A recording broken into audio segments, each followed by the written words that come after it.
सत्संग का असली स्वरूप क्या है? सत्संगत जी, आशा करता हूँ निरंकार की कृपा से आप सभी अच्छे होंगे, स्वस्थ होंगे। सत्संगत जी, आप जी के चरणों में बहुत ही सुंदर आध्यात्मिक कहानी विचार, जिसका विषय है सत्संग का असली स्वरूप क्या है। तो चलिए सत्संगत जी जानते हैं इस कहानी के माध्यम से। सत्संगत जी, जब जीवन की ठोकरें आत्मा को झकझोरती है तब इंसान सोचता है, क्या यही जीवन है? क्या इसी भागदौड़ में सुख छुपा है? कोई राह नहीं दिखती, चारों ओर अंधकार।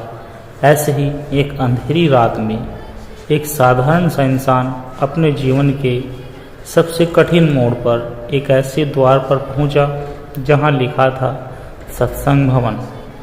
उसे नहीं पता था कि उस भवन में उसका जीवन नया जन्म लेने वाला है। सत्संगत जी, विक्रम की यात्रा, सत्संग के असली स्वरूप की खोज। विक्रम एक 40 वर्षीय सरकारी अधिकारी था। परिवार, नौकरी, प्रतिष्ठा सब कुछ था उसके पास, लेकिन मन में शांति नहीं थी। अंदर कुछ खाली खाली लगता था। उसने कई किताबें पढ़ी, कई कोर्स किए, लेकिन आत्मा की प्यास नहीं बुझी। एक दिन ऑफिस से लौटते समय वह एक वृद्ध साधु से मिला, जिनकी आंखों में अजीब सा सुकून था। साधु ने केवल एक वाक्य कहा कि बेटा, जिस सच्चाई को तुम बाहर ढूंढ रहे हो वो भीतर है। सत्संग में जाओ, शायद कुछ समझ में आ जाए। विक्रम ने पहली बार सत्संग भवन में प्रवेश किया। वहां कोई उपदेश नहीं था, बस एक वृद्ध संत बड़ी ही सरल भाषा में जीवन की बातें कर रहे थे।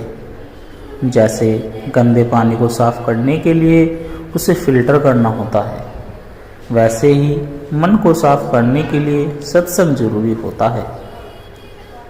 विक्रम को पहले कुछ अजीब लगा। उसने सोचा, क्या यही सत्संग है?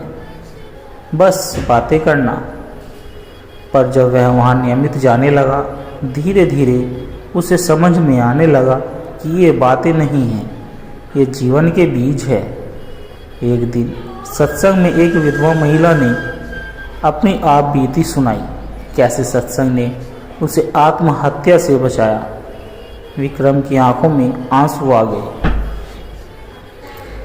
अब विक्रम के चेहरे पर शांति देखने लगी थी। उसने खुद को दूसरों की मदद में लगाना शुरू किया। वृद्धाश्रम जाना, गरीब बच्चों को पढ़ाना।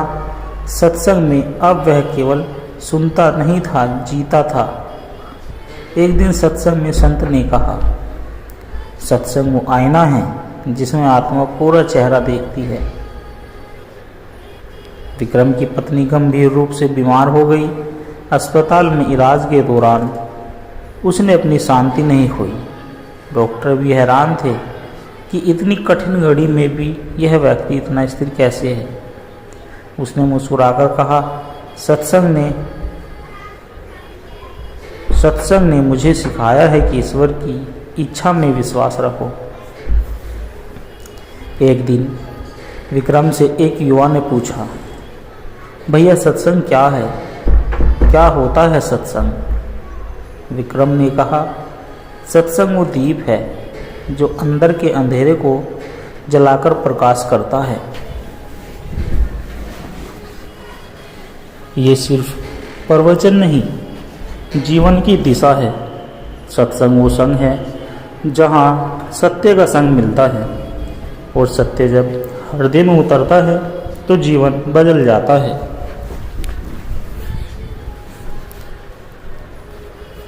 विक्रम अब स्वयं एक सत्संग संचालक बन चुका था। पहले जो जीवन के बोझ तले दबा हुआ था, अब वही दूसरों को जीवन की राह दिखा रहा था। कहानी वही समाप्त हो जाती है जहां एक और नया आगंतुक सत्संग भवन के दरवाजे पर खड़ा है, ठीक वैसे ही जैसे कभी विक्रम खड़ा था। सत्संग वो धारा है जो सूखी आत्माओं को सींच देती है। उसका असली स्वरूप न किसी किताब में है न किसी मंच पर। वो तो हर उस क्षण में है जहां आत्मा सत्य के निकट होती है। यदि आप चाहते तो मैं सत्संगत जी, जब जीवन के रंग फीके पड़ जाए, जब रिश्ते बोझ बन जाए और जब स्वयं का चेहरा भी आईने में अजनबी लगे, तब कोई आवाज़ भीतर से पुकारती है, क्या यही जीवन है? क्या बस इतना ही? यही प्रश्न लिए एक युवक चला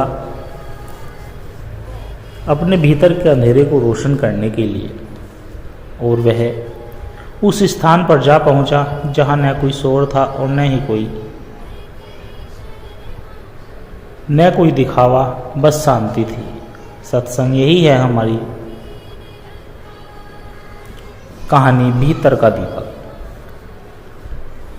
अर्जुन एक 28 वर्ष से सफल लेकिन दुखी कारपोरेटर की दुनिया में व्यस्त था।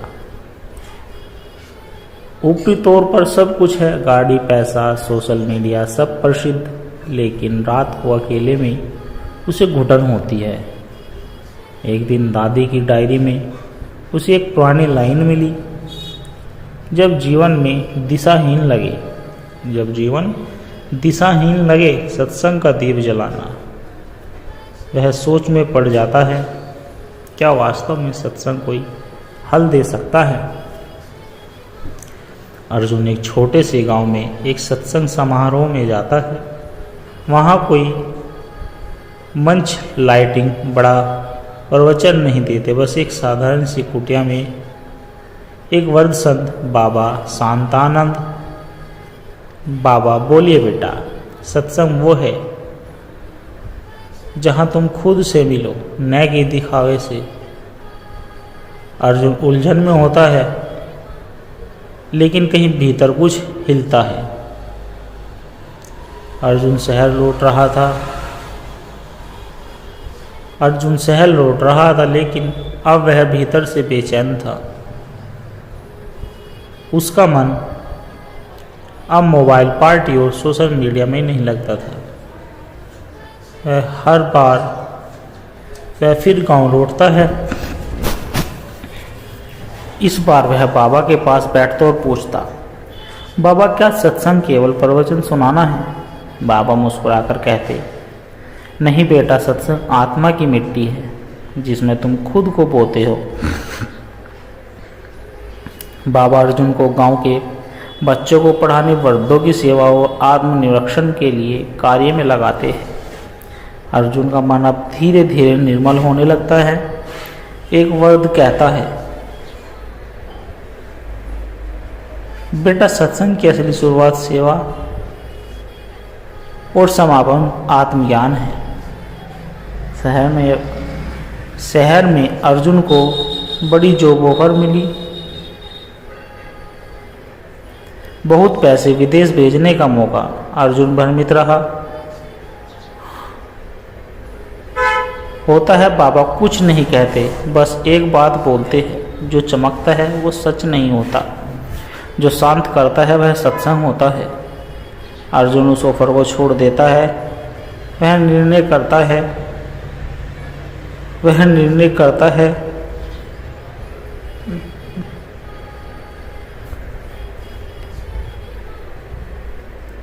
अर्जुन अब खुद एक जीवन मार्गदर्शक बन चुका था।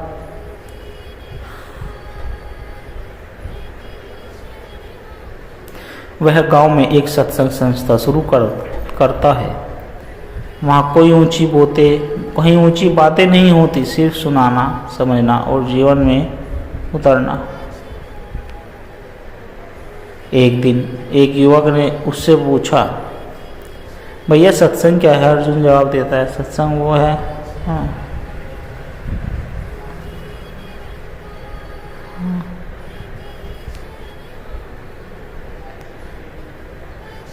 अर्जुन अब खुद मार्गदर्शन बन चुका था। वह गांव में एक सत्संग संस्था शुरू करता। वहाँ कोई ऊंची बातें नहीं होती, सिर्फ सुनना, समझना और जीवन में उतारना होता है। एक दिन एक युवक से पूछता है, भैया सत्संग क्या है? अर्जुन ने जवाब दिया, सत्संग वो आईना है जिसमें आत्मा खुद को देखती है। जहाँ मैं नहीं होता वहाँ सत्संग होता है। एक अंधेरी रात में एक परेशान युवक गांव आता है और पूछता है, यह सत्संग क्या है? अर्जुन बरसों वाले दीपक को जलाकर अर्जुन बस में एक दीपक जलाता है और कहता है, बैठ जा, कुछ सुनाना है। सिर्फ खुद को महसूस करना, यही है सत्संग का हृदय स्वरूप।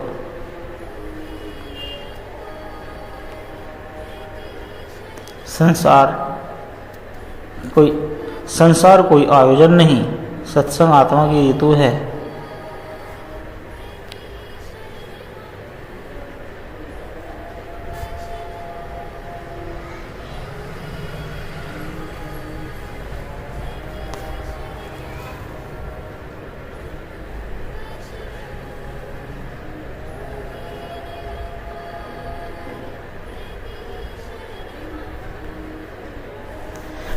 कुछ सपने पलकों पर नहीं, हृदय के घाव पर पलते हैं। और जब कोई इंसान अपने टूटे हुए सपनों को राख से एक चिंगारी बना लेता है, वही चिंगारी कभी सूरज बन जाती है। ये कहानी एक ऐसे युवक की है जिसे सबने कहा तू कुछ नहीं कर सकता, लेकिन उसने ठान लिया अब मैं हार नहीं मानूंगा। यही है एक चिंगारी की उड़ान। कृष्णा एक छोटे से गांव का गरीब लड़का था। पिता दर्जी का काम करते थे, माँ खेतों में मजदूरी करती थी। कृष्णा पढ़ने में होशियार था, लेकिन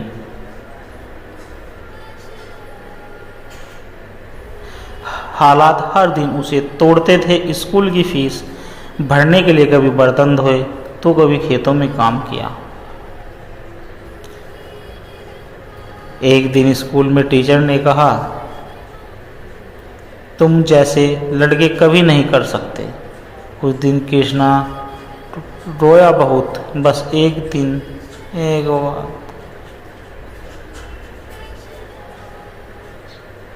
उस दिन कृष्णा बहुत रोया, बस एक बात दिल में लिख ली, एक दिन मैं कुछ बनकर दिखाऊंगा। कृष्णा ने 12वीं की बाद दिल्ली आकर पढ़ाई शुरू की। ट्यूशन पढ़ाकर खर्च निकाला, कभी भूखा सोया, कभी जूते फटे हुए पहने। एक समय आया जब घर से पैसा भी आने बंद हो गए, वह टूटने लगा। लेकिन फिर भी एक भिखारी ने कहा, बेटा तू पढ़ता है ना, हार मत मान, तू हम जैसा नहीं है। उस दिन कृष्णा ने ठान लिया अब पीछे नहीं देखना। कृष्णा यूपीएससी की तैयारी करता है, दिन रात मेहनत करता है, लेकिन पहले प्रयास में पूरी तरह असफल हो जाता है। परिवार और समाज सब ताने मारने लगते हैं, अब तो छोड़ दे ये ख्याल, कोई नौकरी कर ले। लेकिन एक बुजुर्ग चाय वाले ने कहा, बेटा पहाड़ पर चढ़ना है तो गिरना पड़ेगा। तो गिरा नहीं, बस थका है। कृष्णा फिर खड़ा हुआ। अब कृष्णा ने न सिर्फ पढ़ाई की बल्कि युद्ध पर विश्वास, खुद पर विश्वास भी किया। उसने योग, ध्यान और आत्म प्रेरणा को अपनी शक्ति बना लिया। वह रोज आईने में खुद को कहता, मैं योग्य हूं, मैं कर सकता हूं। कृष्णा ने दोबारा परीक्षा दी और इस बार परिणाम आया, वह यूपीएससी में टॉप 15 में चुना गया। पूरा गांव तालियां बजा रहा था और वह बस दीदी के पास जाकर रो पड़ा। दीदी ने कहा, बेटा तूने अपनी गरीबी से हीनता से मुक्ति पाया है। कृष्णा अब अफसर बन चुका था, लेकिन वह गांव लौटा और वहीं एक स्कूल, लाइब्रेरी और कोचिंग सेंटर खोला।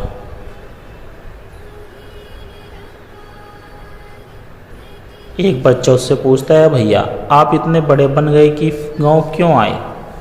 तो फिर गांव क्यों आए? वह मुस्कुराकर कहता है, क्योंकि जहां से उड़े थे वहीं पर रोशनी बनकर लौटना ही सच्ची उड़ान है।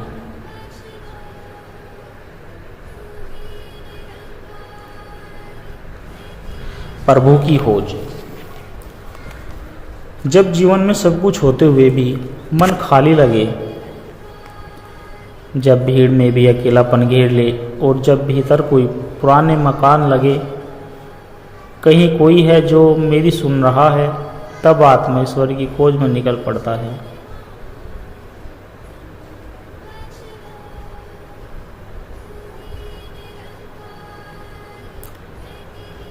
राजू एक बड़ा व्यापारी था, आलीशान घर, गाड़ियां, परिवार सब कुछ था, पर आत्मा व्याकुल नहीं थी।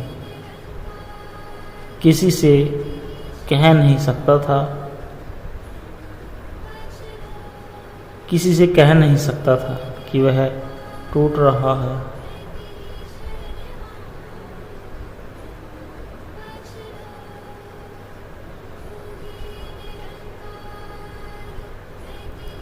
कि वह टूट रहा है। एक रात नींद आई, एक रात नहीं आई, और उसने बस आसमान की ओर देखा और कहा, हे ईश्वर, क्या तू वाकई है? अगर है तो मुझे दिख। अगली सुबह राजीव एक पुराने मंदिर गया जहाँ एक साधु बैठा था। साधु ने उसकी आंखों में देखकर कहा, जिसे तू बाहर ढूंढ रहा है वह तेरे अंदर बैठा है, तू सत्संग में आ, वहाँ तुझे उत्तर मिलेगा।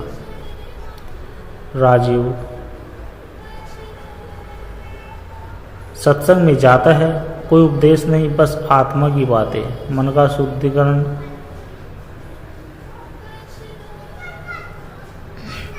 राजीव अब रोज ध्यान करने लगा।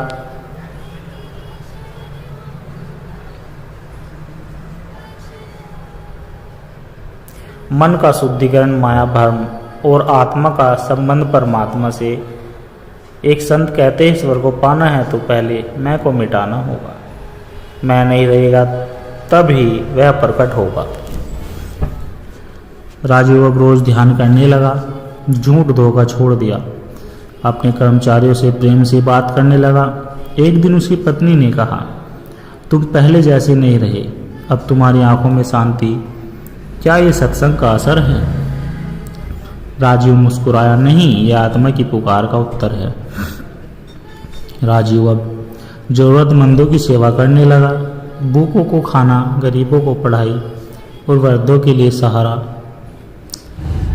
एक दिन एक वृद्ध ने उसका हाथ पकड़कर कहा, बेटा तू भगवान नहीं पर आज भगवान के जैसा लग रहा है। राजीव की आंखें भर आई। उसे उत्तर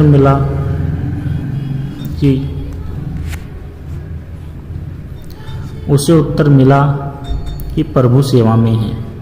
एक दिन ध्यान में गहरे उतरते हुए राजीव का ऐसा अनुभव हुआ जैसे उसका शरीर है ही नहीं, बस शांति, प्रकाश और प्रेम ही है। उसने अनुभव किया, मैं आत्मा हूँ और आत्मा का स्वरूप ही परमात्मा है। उसे ऐसा एहसास हुआ, प्रभु कभी दूर नहीं थे, बस मेरी दृष्टि पर पर्दा था। प्रभु को खोजना है तो किसी जंगल या मंदिर या पहाड़ पर जाने की जरूरत नहीं। मन को शांत करो, ईश्वर वहीं मिलेगी, क्योंकि सत्य यही है, आत्मा का असली स्वरूप ही परमात्मा है।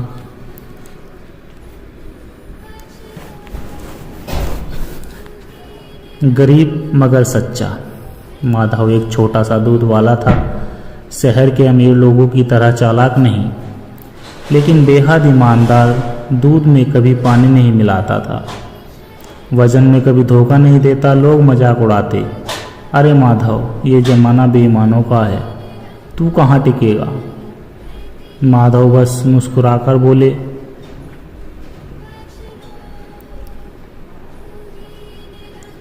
सच्चाई देर से जीतती है लेकिन हारती नहीं। एक दिन एक अमीर सेठ ने उसे बुलाकर कहा, हर दिन 10 लीटर दूध में थोड़ा पानी मिला दिया कर, दाम में दूंगा असली दूध का। माधव सोच में पड़ गया, परिवार की हालत खराब थी। सेठ ने उसे धमकाया भी, इस शहर में तू टिक नहीं पाएगा। माधव बोला, अगर सच के लिए रोटी छूट ना पाई तो भी ठीक है, पर झूठ खाकर आत्मा नहीं पलती। सेठ के कहने पर कई ग्राहक छूट गए। माधव का धंधा गिरने लगा। एक समय ऐसा आया, घर में 2-3 दिन का खाना नहीं था। पत्नी भी रोने लगी।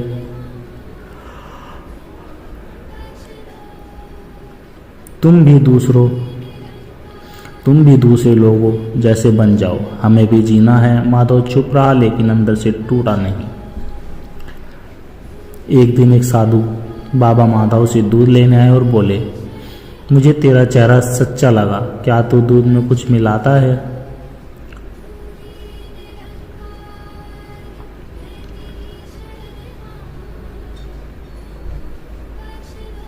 माधव बोला, नहीं बाबा, ये मेरा आत्मा की कमाई है। बाबा मुस्कुराए और बोले, कल एक बड़ी परीक्षा होगी, टीके रहना। जो तू आज बोता है वही फल काटेगा। राज्य के राजा ने घोषणा की कि वह अपने बेटे के लिए एक सच्चे और ईमानदार सलाहकार की खोज कर रहा है। रिक्शा तो नहीं।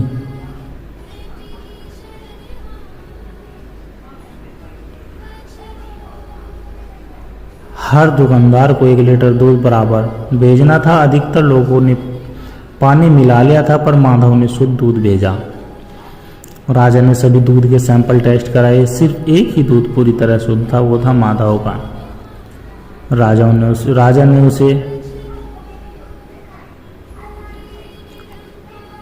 ने उसे बुलाया।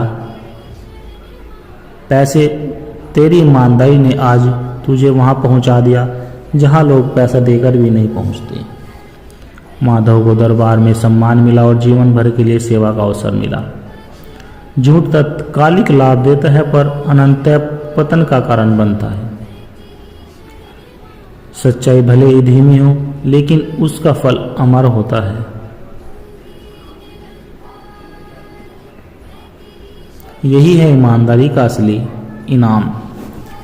सत्संगत जी दास के द्वारा कहे गए प्रेरणादायक कहानी विचार यदि आप जी को अच्छे लगे हो तो लाइक करें, शेयर करें और कमेंट बॉक्स में धन निरंकार जी जरूर लिख दें। और दास के आज चैनल सोना इंस्पायर विचार को भी सब्सक्राइब जरूर कर दें। और दास को आशीर्वाद दे हर रोज आप जी के चरणों में ऐसी एक प्रेरणादायक कहानी लेकर आता रहूं। सत्संगत जी प्यार से कहना, धन निरंकार जी।